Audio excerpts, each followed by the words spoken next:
ভাই আমার, দোস্ত আমার, বিশ্ব নবী সরকার দু আলম নবীজি সাল্লাল্লাহু আলাইহি ওয়াসাল্লাম হুজুর সম্পর্কে আম্মা জান আয়েশা সিদ্দিকা রাদিয়াল্লাহু তাআলা আনহা বর্ণনা করলেন, হে দুনিয়ার মানুষ শুনে রাখো, আমি বিশ্ব নবীকে একদিন লক্ষ্য করে জিজ্ঞাসা করলাম, ইয়া রাসূলুল্লাহ, ইয়া হাবিবাল্লাহ, হুজুর আপনি অন্যান্য মাসেও নফল রোজা রাখেন, কিন্তু আপনি রজব মাস যখন আসেন ওই অন্যান্য মাসের তুলনায় রজব মাসে আপনি একটু রোজা বেশি রাখেন, আপনি রজবে একটু বেশি রোজা রাখেন।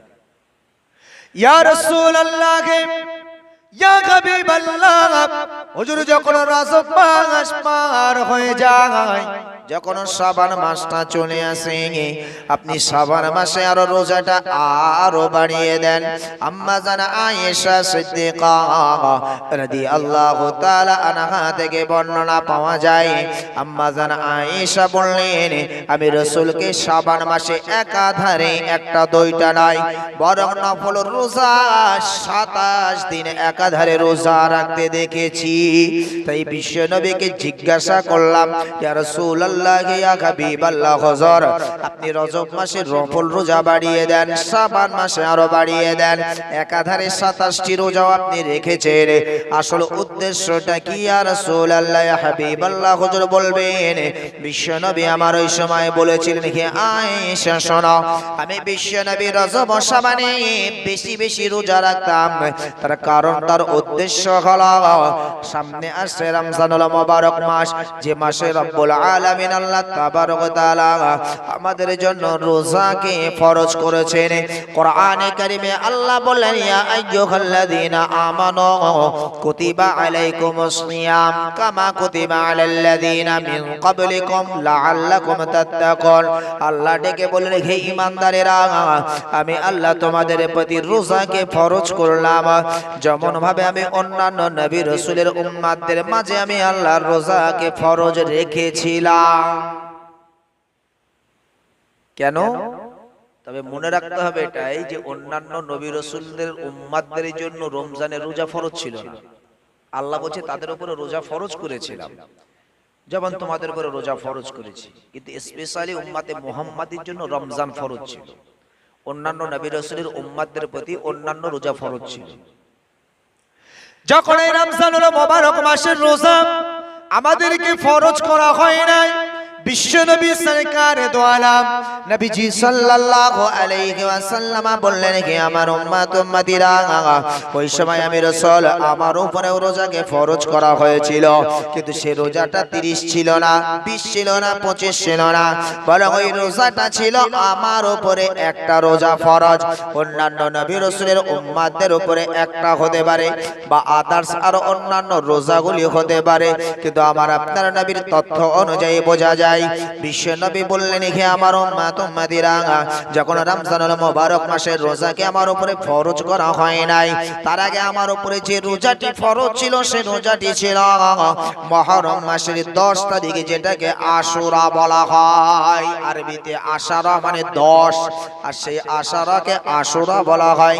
ওই দিনে বিশ্ব নবী আমার বললেন, আমার উপরে ওই একটি রোজাকে ফরজ করা হয়েছিল, কিন্তু যেই দিন থেকে আমার উম্মতের জন্য খাস ও স্পেশাল রমজানের রোজাকে ফরজ করা হয়েছে, ওই দিন থেকে ওই 10ই মুহররম আশুরা রোজাকে আমার উপরে নফল করে দেওয়া হয়েছিল, আর আমার উম্মত উম্মতির জন্য সেই রোজাটা সুন্নাতে নববী হয়েছে। কারণ রাসূল করেছেন, তাই আমাদের জন্য সুন্নাতে নববী, আর রাসূলের উপরে ছিল তখন নফল, আর ফরজ হলো সেই দিন থেকে রমজানুল মুবারক মাসের রোজা ফরজ। ওই জন্য অন্যান্য নবী রাসূলের উম্মতদের উপরে যে রমজানের রোজাকেই ফরজ করা হয়েছিল এমনটি নয়, কিন্তু তাদের উপরে রোজা ফরজ ছিল, সেটা এক বা একাধিক থাকতে পারে। বিশ্ব নবী আমার বললেন, হে আয়েশা, আমি রাসূল পাক সাল্লাল্লাহু আলাইহি ওয়াসাল্লাম এই রমজানুল মুবারক মাসে একাধারে আমার আল্লাহ আমার উম্মত অথবা আমার জন্য রমজানুল মুবারক মাসে রোজাকে ফরজ বানিয়েছে। এই রমজানুল মুবারক মাসে যদি রোজা রাখতে আমার অসুবিধা না হয়, ওই জন্য রজব মাস থেকে আমি প্র্যাকটিস শুরু করতাম, শাবান মাসে আরো বেশি প্র্যাকটিস করতাম। ভাই আমার দর্শক আমার, আমরা অনেক সময় যুবকেরা খেলাধুলা করে, ক্রিকেট খেলা, ফুটবল খেলা, যখন আমরা কোনো টুর্নামেন্ট খেলতে যাব, এমন যদি আমাদের চিন্তা ভাবনা থাকে, সেই টুর্নামেন্ট খেলতে যাবার পূর্বে আমরা কিন্তু খেলার একটা প্রস্তুতি নেই। যে খেলবে মিস করা যাবে না, বিকালে করে এই টাইম থেকে এই টাইম প্রতিদিন মাস্টার এসে প্র্যাকটিস করতে হবে। তুমি কারণ ময়দানে গিয়ে তুমি ঘাবড়ে যাবে, ময়দানে গিয়ে তোমার খেলা খারাপ হবে, এটা মেনে নেওয়া যাবে না। প্রতিদিন তোমাকে খেলতে আসতে হবে, এটা একটা প্র্যাকটিস হয়, যেন খেলার ময়দানে গিয়ে সে ফেলোয়ার না হয়, সে যেন ফেল না করে। বিশ্ব নবী আমার বললেন, হে আয়েশা শোনো, আমি রাসূল পাক সাল্লাল্লাহু আলাইহি ওয়াসাল্লাম রমজানুল মুবারক মাস, সে মাসে রোজা রাখতে যেন আমার অসুবিধা না হয়, রমজানুল মুবারক মাসে যেন আমি ফেলোয়ার না হয়ে যাই, এই জন্য রজব ও শাবান মাস থেকে আমি রোজার প্র্যাকটিস করতাম।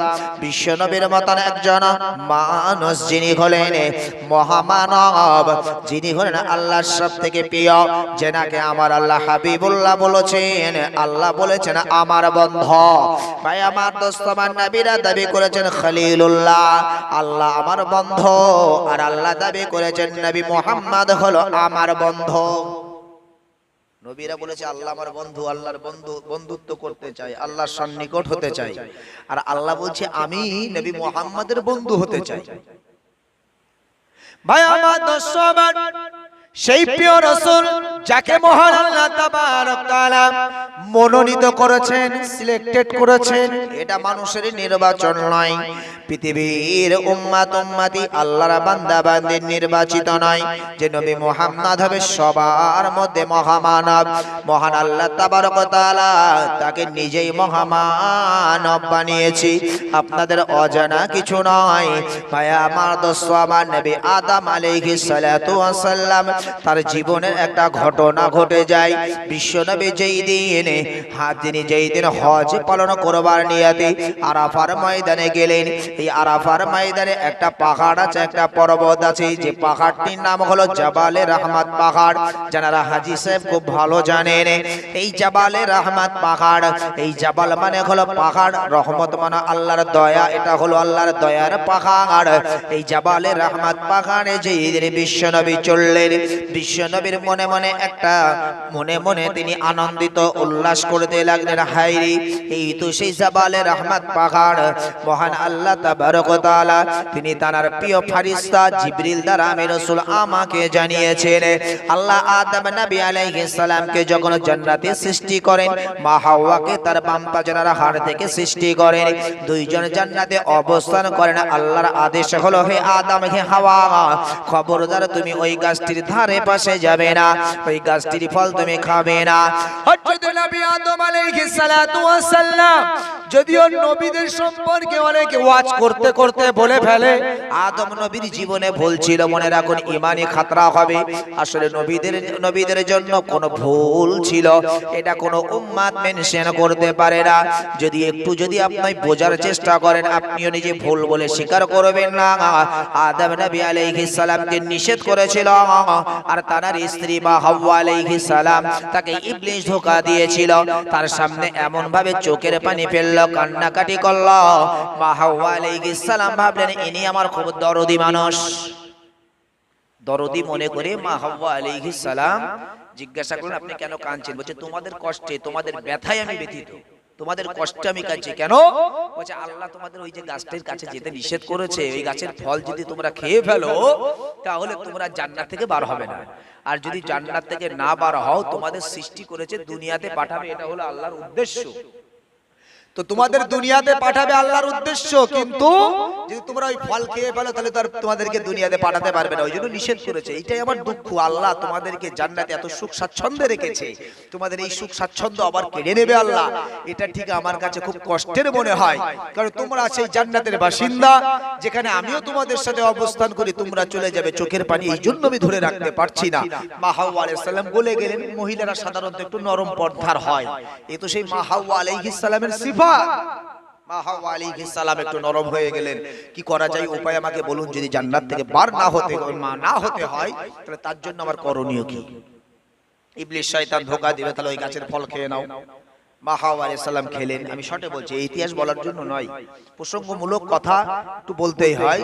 তো মা হাওয়া আলাইহিস সালাতু ওয়াস সালাম যখন তিনি এই ফল খেয়ে ফেললেন, এবার ইবলিস বলছে তুমি খেলে তুমি থাকবে জান্নাতে আর আদম চলে যাবে দুনিয়াতে, তোমরা স্বামী স্ত্রী, তোমাদের ভিতরে ভালোবাসা মহব্বত ভ্রাতৃত্ব পিয়ার হয়েছে, এবার বলো তোমরা দুজন কি দুই জায়গায় থাকতে পারবে? মা হাওয়া বলছে আমি আদমকে ছেড়ে থাকতে পারবো না, কেন ভালোবাসা এটা আল্লাহর দান, এটা স্বর্গীয় দান, এটা জান্নাতের স্বামী স্ত্রীর মধ্যে যে ভালোবাসা এটা হলো স্বর্গীয় দান। কেন? সেই আদম আলাইহিস সালাম তাকে রাখা হয়েছিল জান্নাতে, সেখানেই মা হাওয়া আলাইহিস সালামকে আদম নবীর বাম পাজরার একটি হাত দিয়ে তাকে তৈরি করে সেই জান্নাতের ভিতরে আল্লাহ সেই ভালোবাসা সেই মহব্বত সেখান থেকে সৃষ্টি করেছিলেন। এইজন্য স্বামী আর স্ত্রীর মধ্যে যাদের ঘরে দেখবেন মিল মহব্বত আছে ভালোবাসা আছে, সে স্বামী স্ত্রীর জীবনটা মনে হয় জান্নাতি, একটা জান্নাতে বসবাস করছে তারা। আবার যে স্বামী স্ত্রীর সংসারে অশান্তি আছে সে যেন মনে হয় জাহান্নামে বসবাস করছে, ওই জন্য দেখবেন সে ঘরে থাকতেই চায় না ইত্যাদি। এগুলো আমাদের অজানা কিছু নাই। ঘরের শান্তি বড় শান্তি, টাকা থাকুক আর অর্থবিত্ত যাই থাকুক না কেন, ঘরের শান্তি নাই, ওই মানুষটার অন্তরে শান্তি নাই। ঘরে খাবার নাই, দুবেলা দুমুঠো আনে আর খায়, কিন্তু স্বামী আর স্ত্রী দুজনের ভালোবাসা মহব্বত আছে, তাদের মতন শান্তিতে কেউ নাই। এটাই স্বাভাবিক, এটাই হলো দুনিয়ার রহস্য, এটাই হলো দুনিয়ার খেলা, এটাই হলো পারিবারিক সুখ স্বাচ্ছন্দ্য। ভাই আমার দোস্ত আমার, মা হাওয়া আলাইহিস সালাম বললেন না, আমি আদমকে ছেড়ে থাকতে পারবো না, আমি জান্নাতে থাকবো আর আদম দুনিয়াতে থাকবে, এটা হতে পারে না, দুইজনেই আমরা জান্নাতে থাকতে চাই। এবার ইবলিস ধোঁকা দিল, তাহলে তোমাকে এই ফলটা আদমকে খাওয়াতে হবে।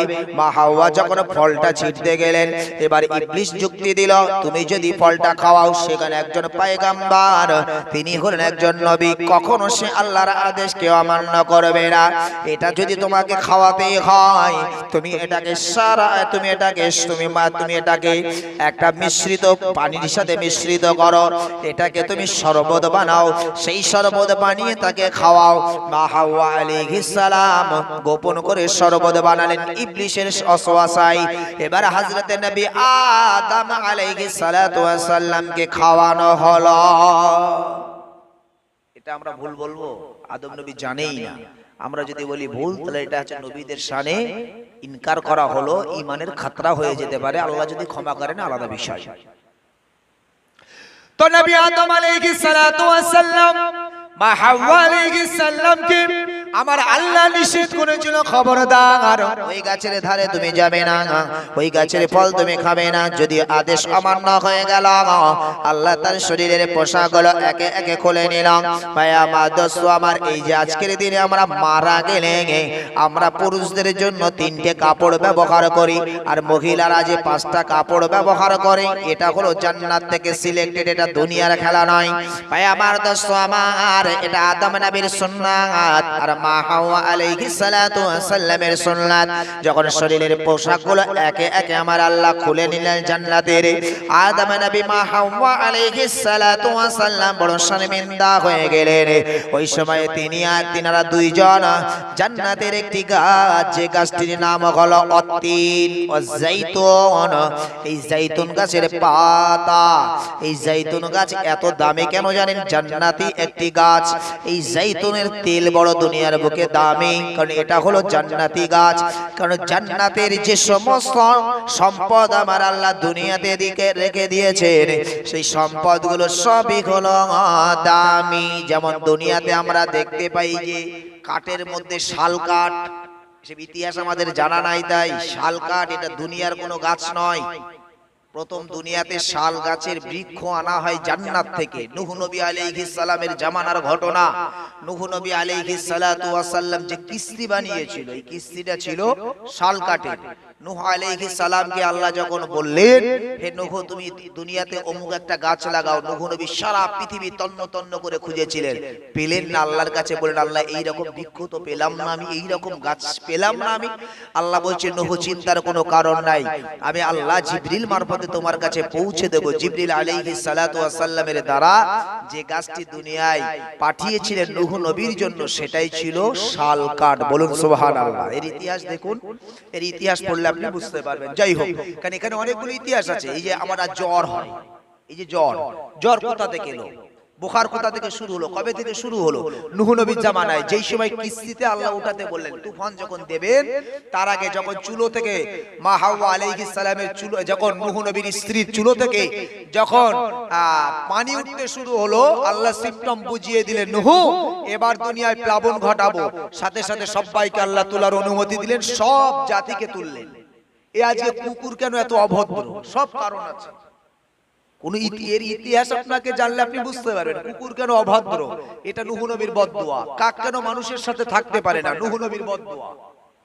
কেন আজকে আমাদের ঘরে পায়রা কবুতর গুলো আমাদের ঘরে থাকে, এটা নূহ নবীর দোয়া। বলুন সুবহানাল্লাহ।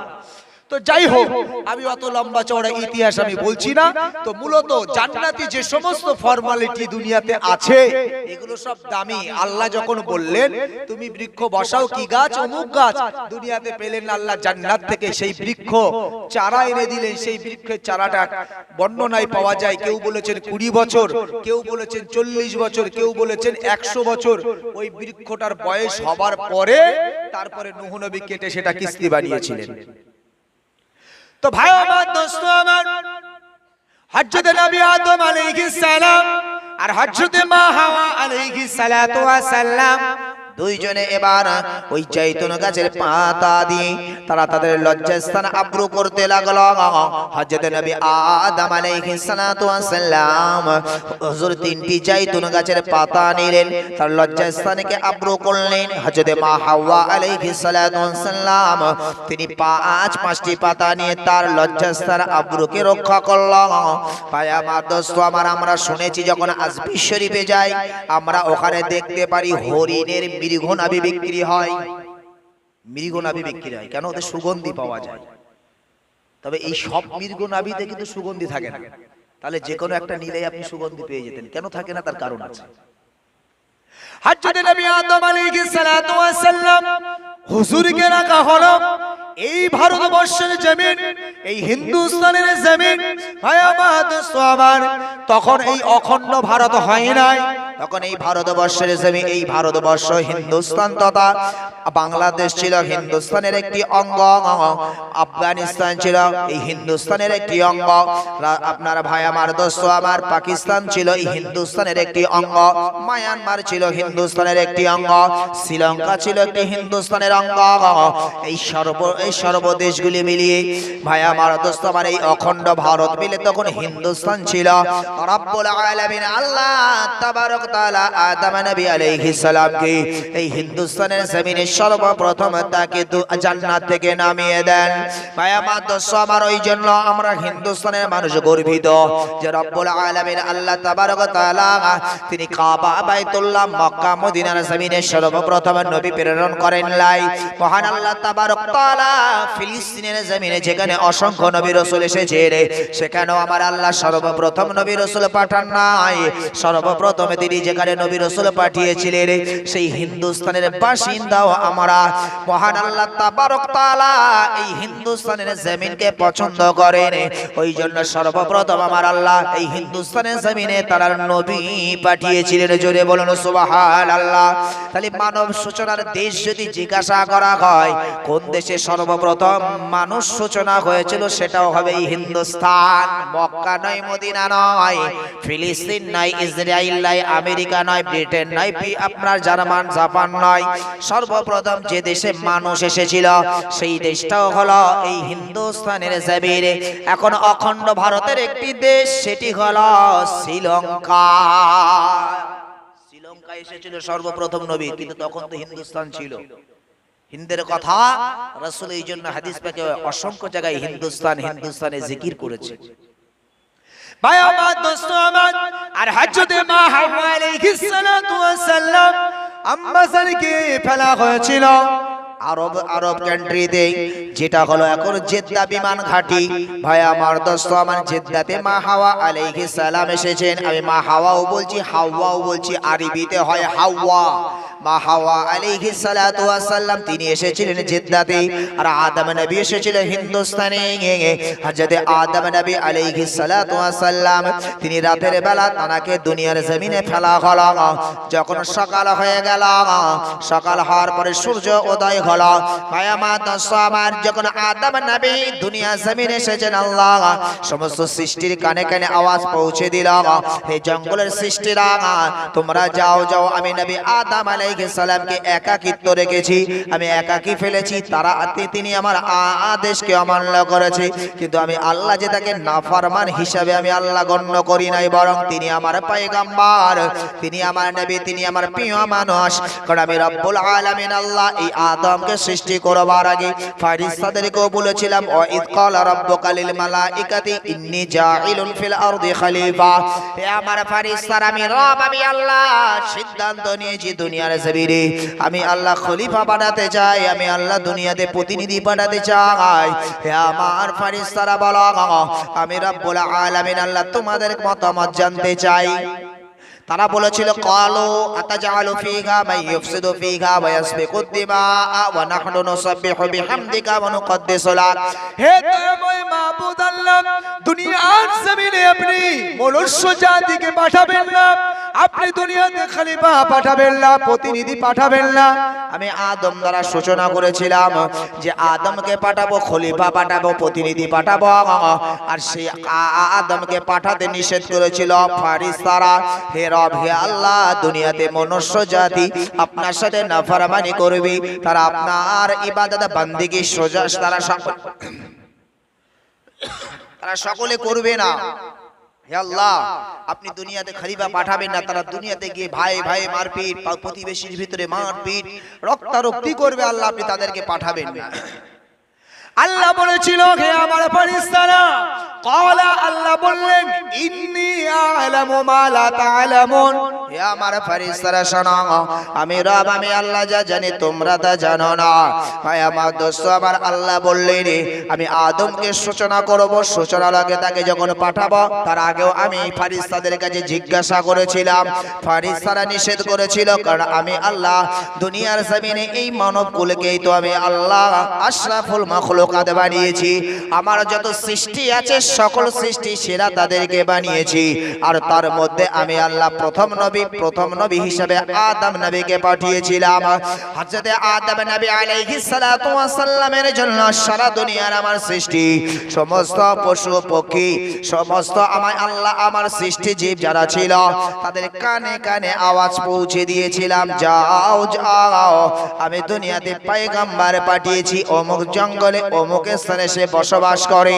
হযরতে আদম নবী আলাইহিস সালাতু ওয়াস সালামের কাছে একদল হরিণ এলো, যে হরিণগুলো আদম নবীর কাছে আসবার পরে আদম নবীকে ইস্তেকবাল করলেন, সম্মান প্রদান করলেন।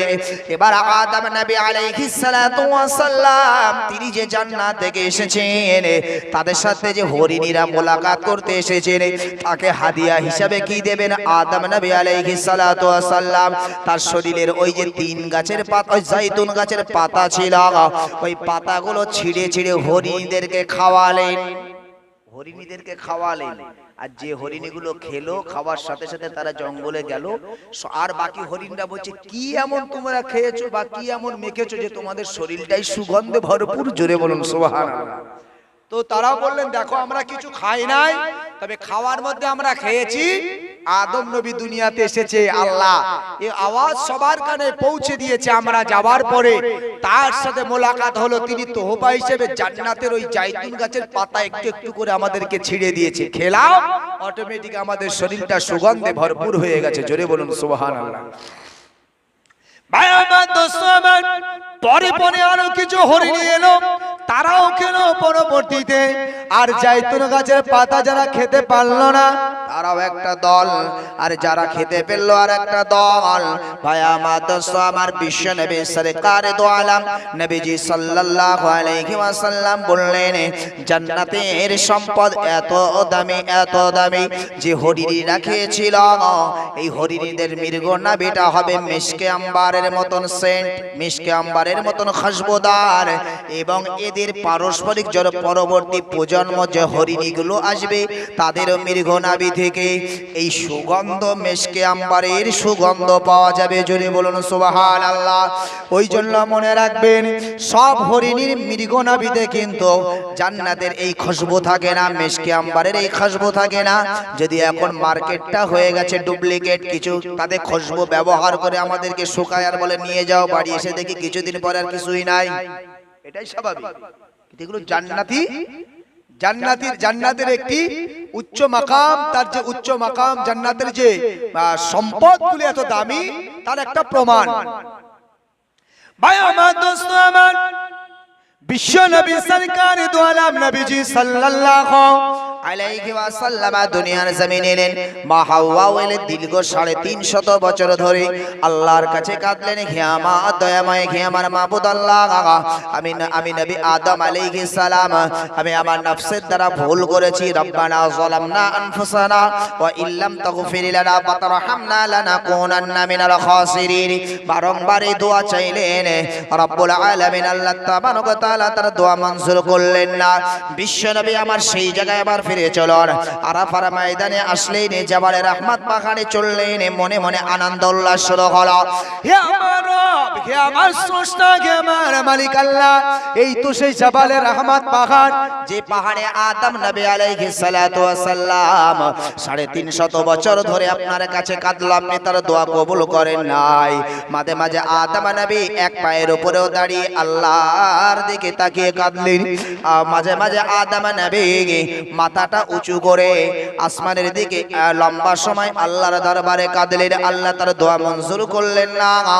বিশ্ব নবী আমার নিজে নিজে প্রশংসিত হচ্ছে, হে আমার রব, হে আমার স্রষ্টা, এই জাবালে রহমত পাহাড়ে যেই দিন আদম নবী আলাইহিস সালাতু ওয়াস সালাম এলেন, আসবার পরে তার মনে মনে স্মরণ হলো, হে আমার রব, হে আমার স্রষ্টা, এতদিন ধরে আপনার কাছে দোয়া চাইলাম, আমার দোয়া আপনার দরবারে কবুল হলো না, কিন্তু আজ আমি আদম নবী আলাইহিস সালাতু ওয়াস সালাম আমি মনে মনে সিদ্ধান্ত নিয়েছি, আমি আপনার আরশে আজিমে লেখা দেখতাম লা ইলাহা ইল্লাল্লাহ, পাশে আর একটা নাম দেখতাম মুহাম্মাদুর রাসূলুল্লাহ। লা ইলাহা ইল্লাল্লাহ এটা তো আপনার নাম, আর মুহাম্মাদুর রাসূলুল্লাহ সাল্লাল্লাহু আলাইহি ওয়াসাল্লাম এটা আপনার কাছে কোনো একজন স্পেশাল ব্যক্তি যাকে আপনি বড় পছন্দ করেন, বড় ভালোবাসেন। তাই আজকের দিনে আমি যা আদম নবী এই জাবালে রহমত পাহাড়ে সেই আপনার স্পেশাল ব্যক্তির ওসিলায় দোয়া চাই। হে আমার রব, হে আমার স্রষ্টা, হে আমার মালিক আল্লাহ, সেই মুহাম্মাদুর রাসূলুল্লাহ সাল্লাল্লাহু আলাইহি ওয়াসাল্লাম হুজুরের ওসিলায় আপনি আমার দোয়াকে কবুল করে নেন। বিশ্ব নবী আমার বললেন, আদম নবী দোয়া চাইলেন, হযরতে জিবরিল আমিন চলে এলেন, হে আদম, আজকে তুমি এমন একজন নবীর নামের ওসিলায় আল্লাহর কাছে দোয়া চেয়েছো, রব আল্লাহ তাবারক ওয়া তাআলা তার রহমতে জোশ লেগে গেছে, আল্লাহ আপনাকে ক্ষমা করে দিয়েছেন। বিশ্ব নবী আমার জাবালে রহমত পাহাড়ে এই কথা মনে মনে ভাবছেন, আরো বড় গর্বিত হচ্ছেন, খুশি হচ্ছেন। সেই বিশ্ব নবী সরকারে দো আলম নবীজি সাল্লাল্লাহু আলাইহি ওয়াসাল্লাম যাকে আল্লাহ এত সম্মান প্রদান করেছেন, আদম নবী দুনিয়াতে আসেন নাই, কিন্তু আমার নবীকে নিয়ে আমার আল্লাহ জান্নাতি তিনি সুন্দরভাবে তার নামটা দিয়ে সাজিয়েছিলেন। সেই বিশ্ব নবী সরকারে দো আলম নবীজি সাল্লাল্লাহু আলাইহি ওয়াসাল্লাম হুজুরকে এই রমজানের মজা নেওয়ার জন্য, রমজানে যেন তার ইবাদতের কোনো খামতি না হয়, ঘাটতি না হয়, যিনি হলেন আল্লাহর কাছে মনোনীত স্পেশাল সেই নবী, তিনি রজব মাস থেকে শাবান মাস থেকে দোয়া চাইতেন। আর আমরা উম্মাত, আমাদের জীবনে গুনার অভাব নাই, পাপের অভাব নাই, পাখাড় পাখাড় সমগুণ আমাদের মাথার বোঝা, কিন্তু তারপরেও আমরা একবারও রজব মাস শাবান মাসে আল্লাহর কাছে দোয়া চেয়েছি কিনা আমার জানা নাই। তবে আমার মনে হয় শতকরা 99.99% খালি নয়, তারপরেও একজন মানুষ হয়তো তিনি আসলে, এটা আবার আর একটা কারণ হয়, আমাদের অনেকেরই জানাই না এই বিষয়টা। দোয়া চাইবে রজব ও শাবান মাসে, দোয়াটা চাওয়াও সুন্নাত। আর এই বাবার কাছে আল্লাহ আপনাকে রমজান তক হায়াত বাড়িয়ে আপনার রমজানের মজা আপনাকে দিতে পারেন মহান আল্লাহ তাবারক ওয়া তাআলা। যেন দোয়া চাইবেন, কারণ মৃত্যুর সময়টা আল্লাহ কখন কার রেখেছে, এই যে একটা শ্বাস নিচ্ছিস, পরের শ্বাসটা নিতে পারবো কিনা এই গ্যারান্টি আমাদের নাই। সর্বদা আপনাকে আমাকে এই দোয়া চাইতে হবে, রাসূল শিখিয়েছেন। আম্মা জান আয়েশা বর্ণনা করেন, বিশ্ব নবী যখন এই শাবান মাস রমজান মাস পেতেন,